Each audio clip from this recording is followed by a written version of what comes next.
Duha ka mga iro na luwas sa tinong kamatayon tungod kini sa tabang ug pagpakabana sa usa ka Australian national.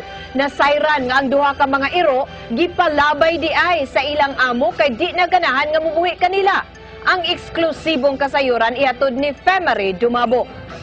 Oo, basta mahayop willing kayo basta mangayop.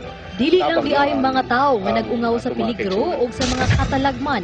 Anda mo sab di ay nga muluwas ang mga sakop sa Barangay Apas Response Team sa kahayupan nga namiligro ang kinabuhi.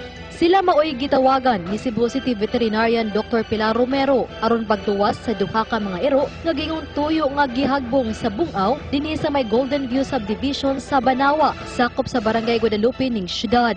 Kaya ka lang sa Cebu may nagsuko. Nasayran nga tulo na kaadlaw nga gihulog dinhi sa bungaw nga may tubig ang duha ka mga iro. Tagsa-tagsa ning gihaw-a sa mga rescuer sa Barangay Apas Response Team. May gilawmon nga 30 katiil ang mga bungaw nga gituohang lungag nga ginama pa sa mga hapon atol sa ikaduhang gubat sa kalibutan. Huwag sa ni Dr. Romero na to nga nagkinalag rescue kung gignan siya nga siya rescue hundok kami nanawag. Ako ikamidya rescue iring iro. Kung nagitay rescue nga iro, kung sige asa man.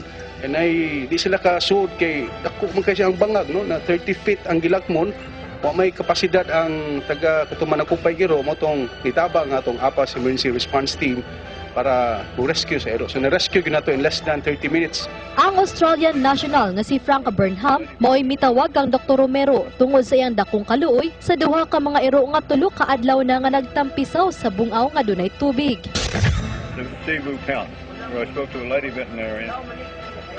There's no complaint being made about who's done this. I can't prove anything. I just wanted the animals saved. They didn't deserve to be down there. This is the third day they've been down there. No water, no food, and down there it'll be virtually airless. Ang gitumbok nga tag-iya sa iro, gila nga si Aldens Flores. Matud niya nga may gisuhulan siya nga bata aron pagsaag sa iyang mga iro. Apan wa siya masayod nga gihagbong di ay sa iyang gisuhulan ang duha niya ka mga hayop. Iyang gipasabot nga wa na niya itugyan ngadto sa City Veterinary Office ang duha ka mga hayupan human siya pangayuyog na pulo ka kilong dog food.